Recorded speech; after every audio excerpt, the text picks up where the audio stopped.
let me tell you why. What I Uh, do, what I do. I'm bummed because I got this sweet new shirt that says hip hop, and it's past Easter, and now I just look like a weirdo wearing a bunny shirt. There is no better place for you to look like a weirdo than on a podcast with me about women's mental health because we're trying to support do what feels good for you. I really enjoy it. And I have another purple one that talks about my peeps because for my whole career, I've called the seniors that I've worked with my peeps. And I love it, but it's very Easter theme. And I was like, you know what? I'm just going to do it. I'm just going to wear it. And you know what's funny is that when we were first coming on and you were leaning toward the camera, all I could see was the bunny ears. And I didn't And know if it looked weird. I was literally trying to think like, does she have like a Playboy top on or what is she doing? So I'm glad that you explained. And then it kind of looked like a bikini. And I thought, is this one of those Ooh, dresses where you wear them and you're, a little supermodel on the t-shirt? So I'm glad it's about the Easter Bunny. nailing it, nailing it. Oh, I see that you got some woods behind you today. What are you up I, to? Where's I Buddy? do. He's on my Oh, lap he's in as your lap. always, sound asleep. We had a big traverse. So I'm actually in our hometown. And so I'm in a place called Wesley Clover, which is an equestrian park. And a lot of people, lucky for me, don't know that there's an amazing campground here. I guess now we're going to tell everybody. Now you've told it. The whole I'm, ru- secret's out. I'm ruining my sweet spot.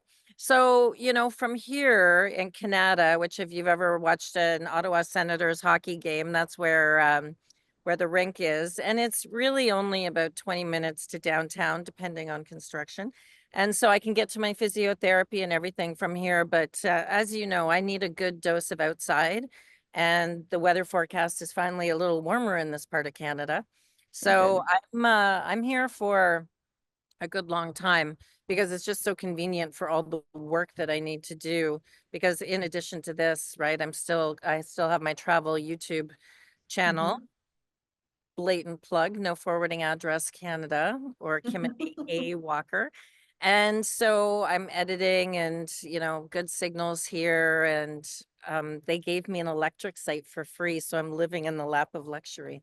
Nice. I don't know how you do it without multi screens. I was a single screen woman forever. And I didn't know I was struggling until Mike, my husband, was like, Just let me set you up. Just let me do it." And then I got set up like a couple of years ago, and it's like I can't go back. If anything, I need more. And so when I work on just my laptop out in the wilderness in the wild, it feels a bit lacking. So I have like a portable screen that I bring because yeah, one screen, it's just not enough for me these days. Well, I saw your portable screen when I was visiting you guys, and I might Do upgrade it. to a Do it. portable screen because when I worked in television producing, I had three. And so, I'm at the point of learning so much about my MacBook Pro and all the things I've had to learn in the last 8 months about being a digital nomad. It might be time for an upgrade before I hit the road again in September. I think so. I encourage your upgrade. All right. Well, enough about us. We have Yeah. somebody waiting in our green room. We're going to be talking to Janet Gray today, who Yeah. is an advice only financial advisor, and she's a regular contributor to our mental health podcast, The Inner Shift. And she's going to be speaking about a lot of different things, but I know that you were chatting with her before. What say you? What are we going to get into today?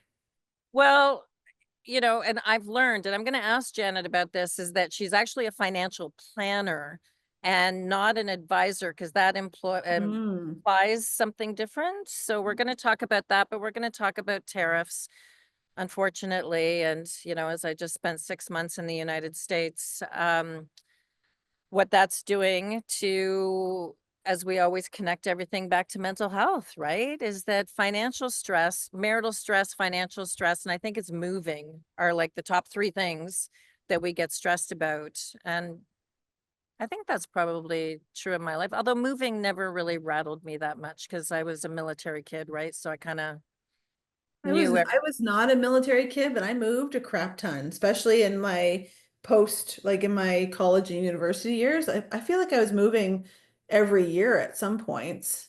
And then I stay in one house and it's like, is it time to move yet? Because then I get bored. Actually, it's funny because we're talking about mental health, and I just thought maybe I should examine the fact that I now live in an SUV because I'm moving constantly. I'm sure that if I talk to my therapist, she's going to say, definitely a connection. You get morning. You get antsy after a while, you Yeah, know, I like do. I'd get to about year 3 of owning a house and then I'd start looking at renovation pictures online. Guilty. Yeah. Yeah. Yeah. Well, Yeah. Well, let's bring yeah. Janet in. Yeah. And let me just add her here. Here she Oh, is. there she is. Hi, Uh, Janet. so let me just say before we start, Janet, thank you for letting me do my laundry at your house last week. Anytime. It'd be a bit of a bit further of a trip if you're coming from Wesley Clover, but you're still welcome. Oh, thank you. But it was, and then I got to watch the Conclave, you know, with all the papal interest going on these days, the movie. They don't let me into the Sistine Chapel to do Conclave. I tried, but they just wouldn't let me. So thank you for that and welcome back. You're going to be a regular contributor for us because Amy and I were just talking about the, you know, the top 3 stressors in life. And you know, everybody's warning us that Canada's going to get pretty interesting thanks to Donald Trump. And we wanted to focus this segment on, I guess, how to prepare, what to know, and also the risks of putting some things on the back burner, like RSP contributions, RESP contributions, because those will be felt further down the road, right? So welcome back and thank you Thank for you. doing this. Thank you. And I have to say, I've been talking about this almost nonstop to media, to clients, to anybody that'll listen, probably for the last, I don't know, 3 months. So it's still a very current topic and certainly one that becomes more interesting as people are realizing it's not going away quickly. And Yeah. there's a lot of balls in the air for a lot of people around this.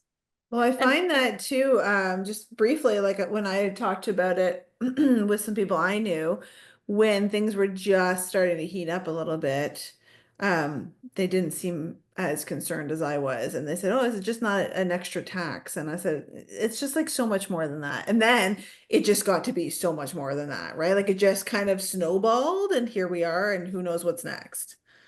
yeah.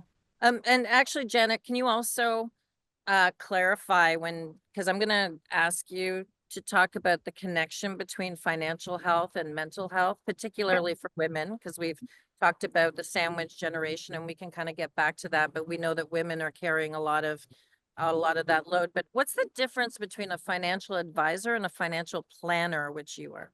Yeah. So in my mind, anyway, and probably even legislatively, financial advisor tends to be someone who looks after people's investments for them. Investment advisor, financial advisor are kind of synonymous. A financial planner is can sell products. I don't, but some do. Financial planner is really that laying it out for you, looking at all the moving parts and trying to lay it in a straighter line than it might otherwise be. And sometimes, of course, even planners can't anticipate tariffs and global economies and recessions and stuff, but we can make sure that you're getting there more safely, more aware, and maybe with less stress. Less stress. You have me as a client. Okay, except for that part. Asterisk client dependent. Yes, exactly. One client dependent. Well, what are clients telling you about their stress? I don't think it's fully sunk in, as Amy has said, and I think it will be revealed to some people sooner than others, depending on what their current situation was even before the tariff. So they were probably already stressed, I have to say. So the ones that were already stressed are going to feel it more than the ones that weren't. So ones that were probably going to feel it first are the ones that are carrying extra debt, maybe now can't make their debt payments as easily. Some sectors of employment are going to be hit harder. Self-employed people might be hit harder. I don't want to hear that. It's kind of, yeah, same, No, right? Um, no. but yeah, so some people that are already kind of, a little bit uncertain incomes, uncertain financial futures, maybe they're contract workers, self-employed, as I mentioned. Maybe they're just coming out of school and want to find a job to pay off their student loans. So Yeah. that's probably going to be a little more stressful than for others. But I mean, in some ways, it's going to impact us all. I mean, I have so many questions. I mean, Okay. I've been working with my planner as well because it's like, do you do this? Do you do that? Whatnot? So I have a meeting with her next week. But Good. I mean, are people stopped in their track? Like I affectionately call the folks in my line of business who don't plan as ostriches in the sand, right? Putting their head in the sand. Is that is that what people are doing? Are we holding in hopes that things settle down and not contributing to things? Are we pulling things out? Like, what is happening right now? And what do I I think do? I know exactly. Common question. I think a lot of it has to do with unawareness. People Hmm, don't know where they are. They just kind of know, whoa, there's less money in the bank than there was last month. The groceries are costing more than so they're very reactive to the present, but they don't always consider the future and what they need to prepare to have the future they have as an outcome. So a lot of it is my first advice is to take a breath and then settle down and then get to know your shit, right? Like, right. because people are like, I don't know what this means. I have an RSP, but I'm not really sure how it's going to help me. And I'm making these contributions at work and yeah. So a lot of it is get to know your stuff, get to know what it means to you and not just the big wide world, because in our finances, we are all unique snowflakes, right? So we need to look at our situation. And yes, we hope that, other people are doing the same and it kind of to continue on that metaphor, snowballs out so that people are kind of getting to know if their situations are correct, then others are correct, then, maybe the connection is going to be easier for people. But it's get to know what's happening in your world. People say, I'm really worried about my income. Well, where do you work? Well, I worked in this company for 35 years and it's the government. Okay. Yeah, then chances are you're not impacted. Oh, I just started a company 2 years ago. Maybe you're going to be more impacted. So what do you have in place to offset this uncertainty? Well, I'm barely making payments. So how can I set money aside? Okay, well, there's something that you are now aware of. What can we do about that? So it really is like I say, individual situations, but they need to ask for help and they need to be aware of where they are rather than just going, oh my God, I saw it on the news, I read it in the media, I'm running in a tizzy, but they don't understand, does any of it really apply to you, or just a little tiny bit, or does everything apply to you? Well, and it's the same thing.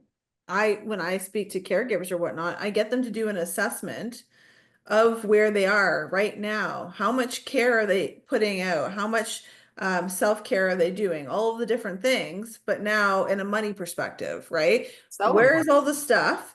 And when you say, know where all your shit is, fair enough. But at the other point too, I maybe we should clarify as well that I don't know what I'm doing when I manage my finances, right? That's why I have a planner. That's why I have advisors. That's why whatnot. So fair to say that not everybody knows about finances. Not everybody knows about seniors care. That's why I exist, right? So I think that just to make it a little bit clear that we know where our buckets are. We know where we're spending. If you don't know where you're spending, open up your, credit card bill.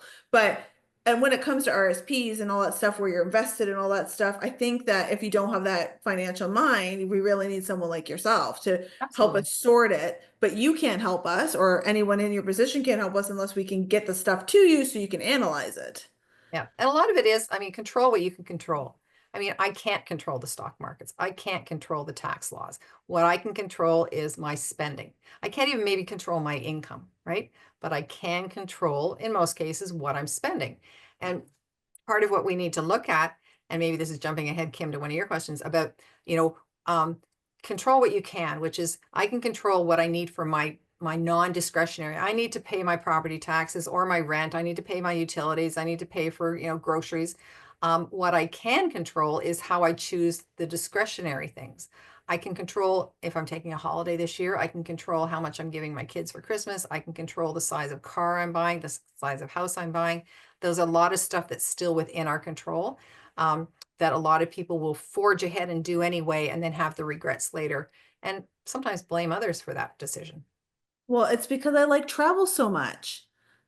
That's right. I know. So, That's so, that's so why then I'll feel bad later. It's like I'm gonna go yes, travel, but then exactly. you have to And pay for it somehow. yeah, that's what I mean. I get that part. It's kind of like, okay, to some people they can justify almost anything, right? Of course, that trip was a non-discretionary because it's essential for, everything. And yes, that's good, but what did you give up instead of that? Or did you give up anything? Or did you just create more debt, which is maybe not a good situation in times like this to create more debt, especially if it's credit card debt, which is costing you 22% a month or a year. I think it's a, when we talk about travel just specifically, I think it's a challenge because lots of us would love to travel. I mean, Kimothy she hates to travel, but a lot of us love to Yeah. travel, and we do it also for mental health purposes because if you don't get me the hell out of here, I'm gonna lose it.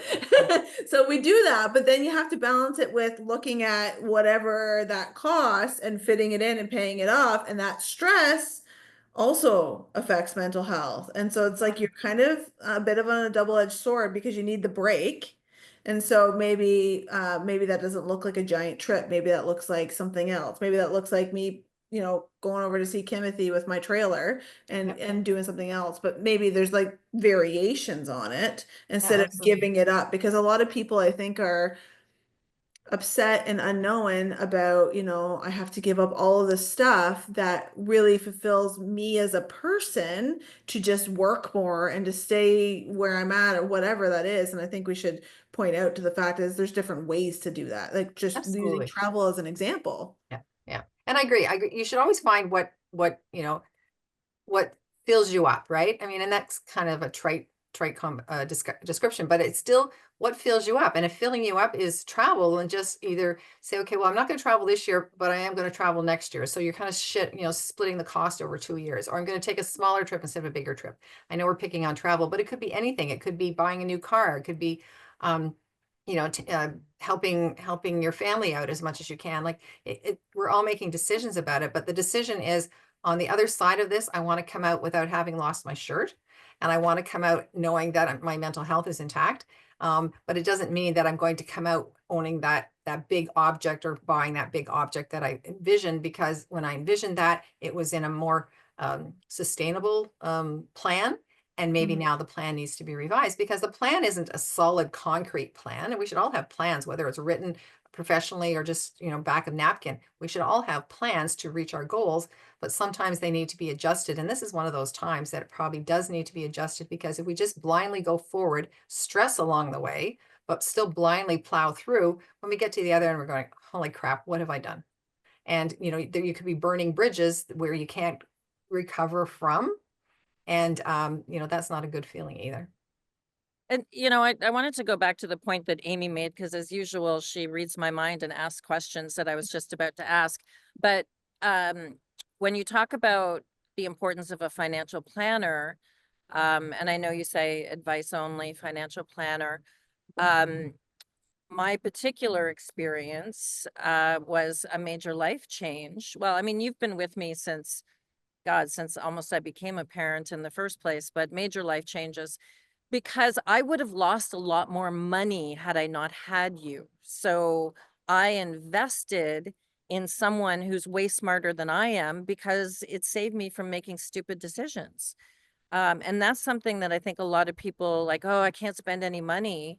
Well, actually, you could be saving yourself in this very difficult time by making informed decisions, because I'm not a financial planner. I don't know the best things to do. And then, for everyone at home, Janet introduced me to my new accountant who made really smart decisions about what places that I could be saving money and writing off things related to this podcast, my computer, the microphone, all that kind of stuff. So I wanted to mention that in terms of investing in your investments, essentially, and making smart decisions and surrounding yourself with excellent people who can look at your whole thing. And, hopefully not everybody's going to get hit by a car in their lifetime. But when you're talking about having plans, I sure didn't expect to get hit. Um, so the plan B that we all need to have might be what goes into effect during this tariff time. And what is the plan B for when things get like really shitty? And that was important for me in my recovery to know that my financial planner was taking care of stuff so that I could actually get better and not lose my shirt. Yeah, no, I totally agree. And I mean, there's nothing wrong or even belittling or shameful about asking for help. And I mean, some people, no, I can do it myself and I don't want to spend the fee, but they don't do it well. and then they have regrets, and then they have like mistakes that, again, as I mentioned, they can't recover from. So if they had spoken to a professional, whether it's a planner, whether it's someone at their bank branch, whether it's their investment advisor, it just needs, it's helpful to be able to say to someone, I have questions about this, or I have, can you help guide me to a resource or a person that can help me with this? Then it's totally worth it. And I mean, a lot of them are, reasonably priced, but they're professionals so that they get paid. But there are some great resources out there too. A lot of them government sanctioned. Some of the banks have really great resources, behind the scenes on education and learn more. So there's a lot there, but sometimes it's still helpful to have someone else cut through it with you, because it can be overwhelming. Like, whoa, there's so much. But okay, here's the stuff you can ignore. Here, you can ignore this. Let's keep focused on your goal and how do you get there in the most non-stressed way. Well, I think just to add to that, you don't know what you don't know. And so had I walked into a bank with a list of questions, I've dealt with one bank since I opened a bank account here in Canada, same bank, but I would have had a list of questions that they were answering, but not necessarily saying, have you thought about this or thought about that? Because I don't know what to ask in some situations. Amy, I'll give you an example is that, Janet saw that, my insurance thing was a little complicated with living on the road in an SUV. Who could have imagined that shit, right? And so she went looking for ways to save me money. The healthcare that I got to be in the United States. Also, the difference was $1,000 between some of the competitors and what we actually found. So that alone saved me money. So, you know, sometimes you don't know what to ask.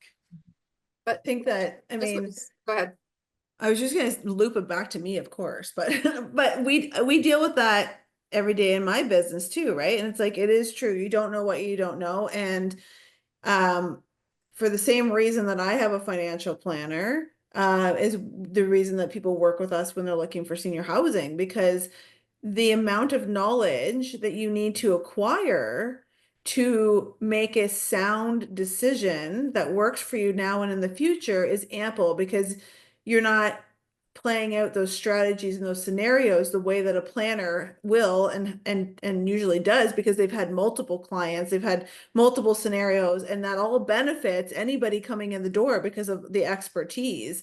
And to the fact that Kimothy mentioned too, it's like, lots of people will go into a retirement home and ask the same questions, but they may not get the same answers they would with like one of people on my team, perhaps because we look at it differently and we will ask different questions to evoke different answers. And so I think, obviously I'm a professional, kind of like a broker, right? And so like I'm always on point of using other professionals, especially when the knowledge gap is so immense in situations that could be really harmful if you make a bad decision, finance, senior housing, lots of other ones, right? It's, if you make a wrong decision, climbing back up that hill is going to be painful.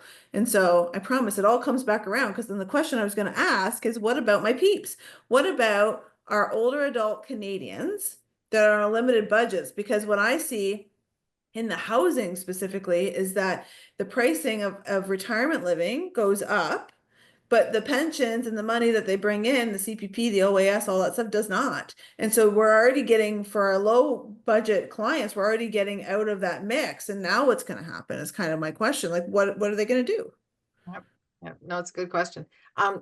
Before I answer your question, I'm going to also mention that until you kind of have, here's my starting point and here's where I want to go, until you're able to articulate that and maybe even show proof of that, most financial planners can't do their job anyway, because like it's a revolving door. You still need to, I'm here, I want to go there. And there's lots of theirs, but you need to be able to articulate that. And to answer, And I have to say, I'm just laughing because you and I have had so many conversations where you keep a straight face because you said, where do you want to go? I want to drive all over that was a good one. America Yeah. in a vehicle And let's talk about financially how we're going to do that when we're still having problems with an insurance company. And I'm going to put things in storage and get out of Dodge. And you just kept this really straight. Let's see how we can make that happen. And here we are. Yeah, right. I guess with seniors on a fixed income and to disagree a little bit with you, Amy, that CPP and pensions are indexed, so they will continue to increase, but only by an inflation amount, right? You're not going to get a pay increase. You're going to get an inflation increase. So not quite the Yeah, I same. guess what I meant is that the gap is just getting Yes, wider. because it's, They do go up with inflation, but the gap is actually yeah, getting quite big absolutely. now. And the biggest equity that seniors have, or people 55 and over, of course, is their home equity. If they own a home, and less people, especially younger people, are making that look like it's not going to be a possibility for them. But people have chosen to buy a home, and they've realized that that is their savings, so they forgave, no, anyway, they didn't make other choices in because they bought a house, and all their money went into their house because they knew that was going to be their bank account for the future. Yeah, but they forget that when they talk to us. They They forget did. that it's a giant asset. Because I'll say, what kind of budget are we looking at? And they'll give me the budget that they have coming in, and I'll have to say, do you have a house that you own? Do you have a condo that you own? Oh, yes. Exactly, because they're living in it, so they forget that they're living in their largest asset.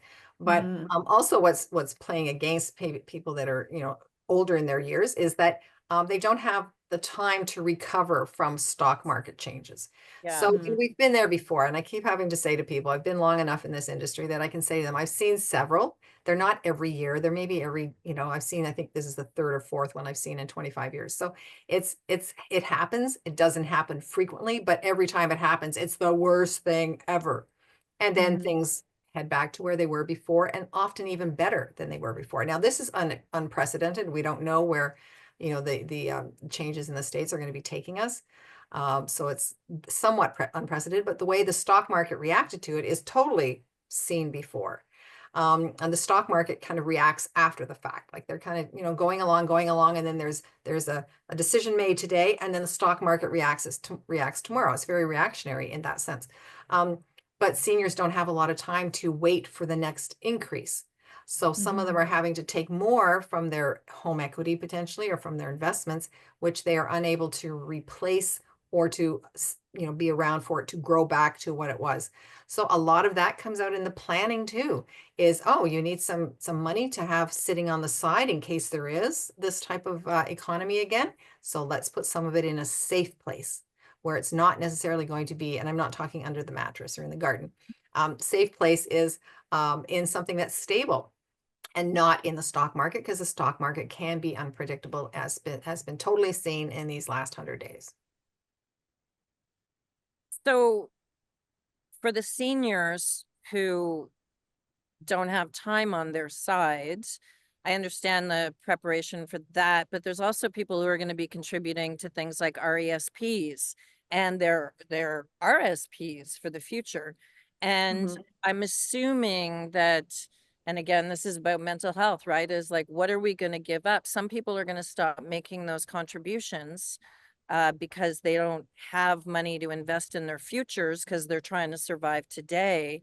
But I'm imagining that can have those same effects further down the road, in that even if you're a younger person, you're going to have to make up that money if your target is to be, God, remember when we had Freedom 55, Freedom 80, but it's going to be felt down the road because there's going to be a gap.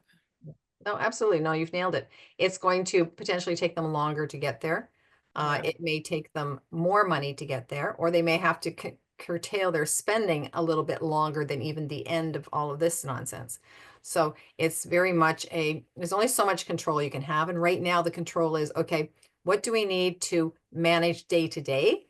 What is discretionary? As I mentioned, the discretionary can wait. And unfortunately, maybe RSPs are discretionary, maybe RESPs are even discretionary for a short period of time. If you want to still do them, I would still suggest that people make a token contribution. So they say, okay, well, I had been putting $200 a month into my RESP, and okay, well, let's put $25 in as a placeholder, so that you're still signaling your intention to the universe, to yourself, to your brain, that I'm still interested in this. I'm going to come back and revisit it and take it back up incrementally when I can, back up to the amount that I had. But I'm not writing it off. I'm not walking away from it. I'm still deeply committed to it. So I think that's kind of more a psychological hack than it is about making it grow. You're not making it grow. You're just saying, okay, I've got to do other things with that money right now, but I will come back to you. So you're making a promise to the RESP. I'll be back to visit you and give you some more money later. And we can do that for our RSPs, but you know, really when the numbers are played out, yeah, maybe you're not retiring at 62, maybe you're working till 64, but it's still something that's in our control. I can retire at 62. It's going to suck. I won't be able to travel as much. I won't be able to replace my car as often now that I'm retired, but at least I'm not working till 64. Or other people say, sure, I like what I'm doing. I'm going to keep working till 64. So at least you're not, you know, you have some choices still. So know what your choices are is also helpful to realize that, oh, I thought this was going to impact me more than it was. And look, I only have to make these 2 choices, whereas other people I know have to make 10 choices. So again, unique snowflake, know your situation. I gotta warn you, Um, it's starting to rain where I am. come on. I'm under the tarp, but I started to hear the rain. I'm like, okay, this is not what was planned, but here we go. So yeah, when we're talking about a rainy day, it seems very appropriate right now to talk about this. You know, one of the things that I found that is affecting us along with other things, it is buy Canadian, but not because I don't want to buy Canadian. It's because we live in the country and Amazon is such a good habit to have. Like it's been so good in the fact that like I literally can get things tomorrow and I don't have to drive. And most of all, I don't have to see people because you all know I'm introverted, that I don't have to go anywhere to get any of the stuff, but I can still get it. And I think that that's been, amongst other things, challenging for our family to have to make the extra trips or to think about it a little bit less, you know, we're more trigger shy on it now because we do want to support Canadian. We do buy Canadian. And I see in the grocery stores as well, they're very much labeling at this point to make sure that we all are well aware, which I think is awesome. But it's been difficult in that aspect because we're so used to things being here like immediately almost without us having to interact with with others. Do you guys find that difficult? I don't know if you guys are, I mean, it's Amazon for us because it's just so easy. We do other things, but you know, Amazon's a behemoth, so they have kind of everything there. Do you, I think it still comes down to choices, right? I mean, I know a lot of us want to follow the party line and you know, as Canadian as anybody, so I'm doing my part, but I'm also realistic. And realistic means that, you know, I'm helping to promote, you know, businesses that can have a continuity even after the trade war and the tariffs are gone. And, you know, we're going to be doing, you know, cross-country stuff rather than just, you know, Ontario stuff. I think it's still important for all of our peace of minds for all this conflict to end. Because it's not even just the conflict, I don't think, my opinion, is that it's the unknowing. And it's kind of like, whoa, I was there. Oh, now I'm over here. Like it's just so whiplashy that Mhm. that it's just very disconcerting. And people that are already having difficulties dealing with their day-to-day concerns and challenges in their lives is just one more thing on top of them. And yeah, and money, of course, as we mentioned, money can be that challenge. And you know, you don't have to speak to a professional about it. If you can just even say to your friend, you know, how do you manage when you go to the grocery store? How do you manage walking out and still feeling you're getting what you need without feeling you've given up, you know, too much for it? Like it is helpful to have little conversations with people and don't hold it in. Money is still one of the proudest things that people talk about and the least thing they sometimes talk about when they need to. So it's, you know, let's remove some of the stigma around money because I know a lot of people that have a lot of zeros in their income that have the same money concerns as someone that has like 3 zeros in their income. Like, Mhm. so it's very much a self-perception around money.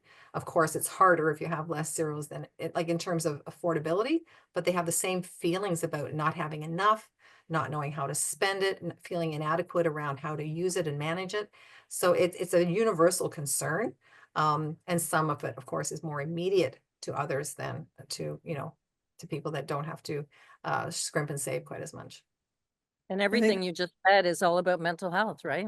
I was gonna Is say, I think there's a large mental health piece around, like there, again, I want to make sure that our viewers know, like, proud Canadians here, all of us, we're just talking about the issues and we buy Canadian and all that. But I think that, there's lots of groups on Facebook and different things that are very much, very, very pro Canadian. And I wonder, I've seen comments and I wonder how people's mental health are doing when they just can't afford to, sometimes you can't do that. Sometimes you have to go to the US box stores and do things with, in those stores, and it's not Canadian.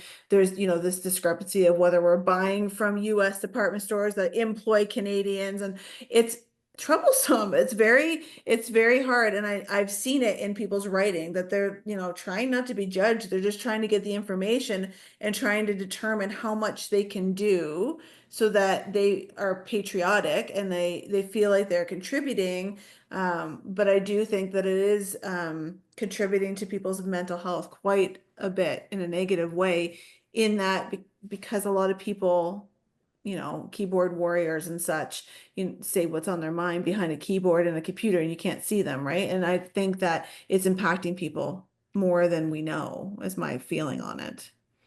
Well, I think also if we still keep, there used to be a rule in sales, the customer's always right. And the rule number 2 is when in doubt, refer back to rule number 1. It's kind of that way when we're talking about our finances. What is my goal?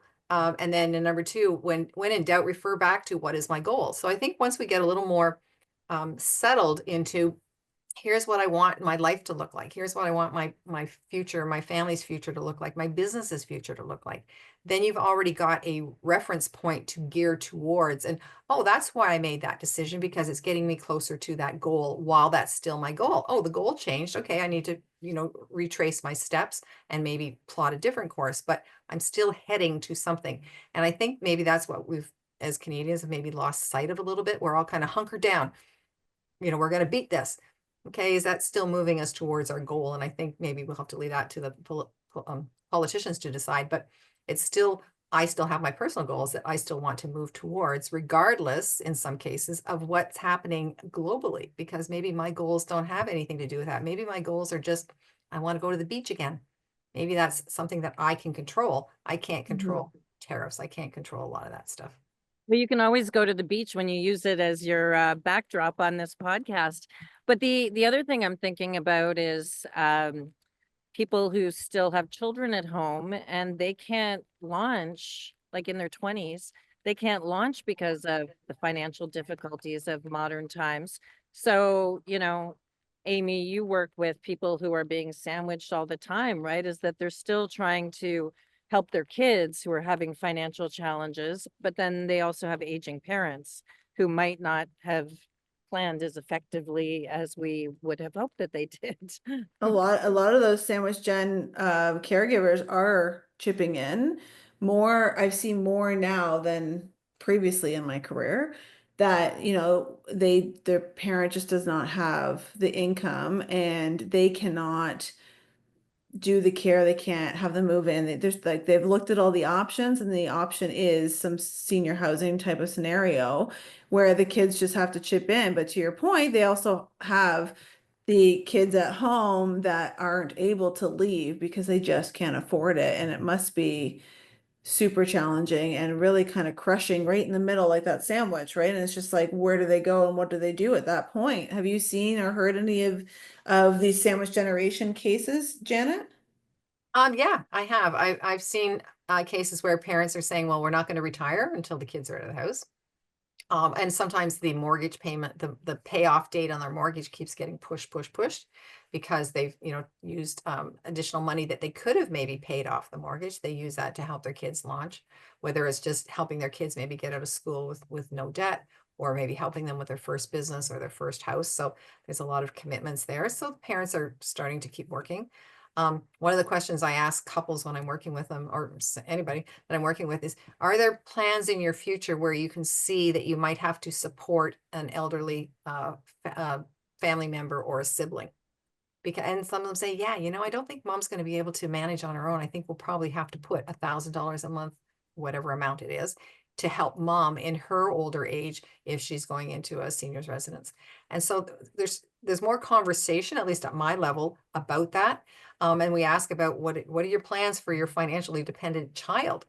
And they go, well, first of all, I hope they get out of the house soon. I hope they're financially independent sooner. And of course, there's better chances that that will happen than it will be for, for mom, my elderly mom, to, have extra money at that point.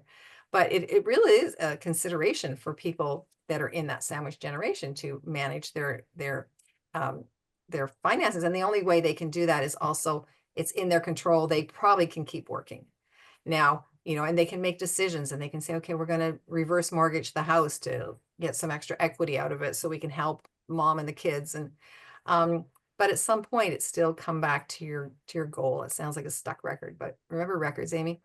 Yes, I do remember records. I'm not that young. But what I was wondering too is that like that's with all of the just looking at the adult children helping finance their parents, that money gets pulled out of their stuff and the problem just goes to the next generation. And so my question is always, how do we get out of this? How do we, not that people don't want to help their loved ones, but I just look at it as it's just passing the buck to the next generation. That's like eventually, I don't know how they're going to get out of it because we're already dealing with a lot of money issues now.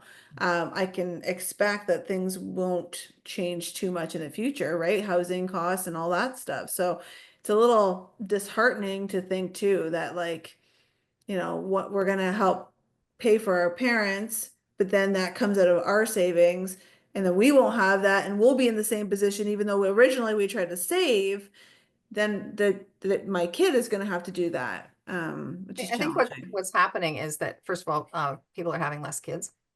So that's making it less, less expensive than it would be if you still had, what they had in the 50s when everyone had 4 kids. So it's That sounds that sounds terrible to me, by the way. I One know. kid, I'm out. That's it. Yeah, it's true though, right? And I mean, people are genuinely making those choices that, okay, we can afford 1 kid, we can't afford 3. So 1 kid it is, and we'll do our best by that 1 kid.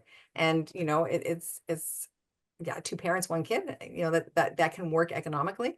But I think it's also realizing that your lifestyle choices are not only about money. So they're also about travel, in Kim's case, about travel. So, it's very much how can we live the life we want to live within the income that we expect to have, and then also have a buffer on top of it. And I think maybe that's what a lot of people today are missing, is having that extra money. Then, okay, we're prepared for, because I'd say it's a very small percentage of Canadians that have emergency funds or a buffer fund, or even have money set aside for the goals that they want to reach. Like, it's just kind of like, okay, travel's going on the credit card. Oh, I have to pay the credit card later. Oh, it's going to take me 2 years to pay that back. So it's kind of the whole, like I say, financial literacy, financial awareness is like, let's get a handle on your situation so you can react, not appropriately, because that sounds judgy, but, appropriate, that you can manage the goals that you have set. So again, full circle, back to the goal, back to the goal. I know we're almost out of time, but the other thing I think is a helpful tool, because I did it and I did it with you, is downsizing. I go to physiotherapy and hunt club, and uh, to get where I need to go, I pass these, very large homes that maybe they don't have the kids in them anymore. And now it's a couple, and depending on how housing markets go, because they ebb and flow too, um, a really good mental health exercise, I think, is, do I need all this stuff? Do I need more stuff? And having done a enormous purge of, um, I've gone down from, like, I had a 6-bedroom house and then a 4-bedroom house, and then I moved into the condo at Lansdowne Park. Also had a couple other places in between there. And, really question, what are those priorities, Janet, that you're talking about? Because maybe we don't need 3 extra bedrooms that all we do is vacuum them. you know, because nobody uses them. Or we don't vacuum them. Yeah. Or we have someone else vacuum them. I think it's very much about, again, you know, knowing what your goal is. And if your goal is, I want to do this, but I can't because I have this mortgage or I don't have extra money. And then realizing, like I say, you know, some people, the average home price in Ottawa is what, $680,000 or something, right? For a single home. That could be a lot of equity tied up for people who have a zero mortgage and then they can't go anywhere. So, you know, I think there needs to be an understanding of, okay, I was a saver, but now I'm a decumulator in terms of, you know, in terms of using my money to live the last chapter of my life. And Amy bumps up into that a lot too with, you know, with her clientele about exactly that. But you're living in a house that's fully paid for, you know, and you're having issues and challenges living there. So maybe we can talk about, you know, liberating some of that to help your family, to help yourself, to be able to do that. And I think it's true that we are often oversized and underutilized in a lot of our housing choices. Well, and I can tell you that the connection with mental health with me was the simplification process. Is, you know, just, do I need all of this stuff? A lot of stuff. I think the process for me and my mental health is just throwing out shit. Just get rid of it. It's not even just the purging part of it, like we don't need. It's just like I'm very much I don't want to keep things around. My husband is very opposite to that. So anything I can get out of this house is great. Unfortunately, the daughter's also taking after him. So I've got to teach them the ways of Amy to just throw crap out because there's so much Right of way. And, you know, and well, on that I did that with my closet when I left TV life. oh I yeah. had a walk-in bedroom of clothes, and you know, that was a very good place for me to start. Is, does this fit anymore? When am I going to wear a ball gown? Like seriously, I had like 10 of them. And that was a good place to start. So maybe if people are watching this, they could just take little steps. Yep. Little steps always help. On that note, I'm going to conclude our broadcast day. Janet, thank you so much for coming back on. Always a pleasure. I'm hoping everyone got some value out of this podcast today. Remember to like and subscribe if you're looking at YouTube, or like us on your podcast platform. Every like counts, and we greatly appreciate you. So until the next time on the Inner Shift, we'll see you then. Bye, everybody.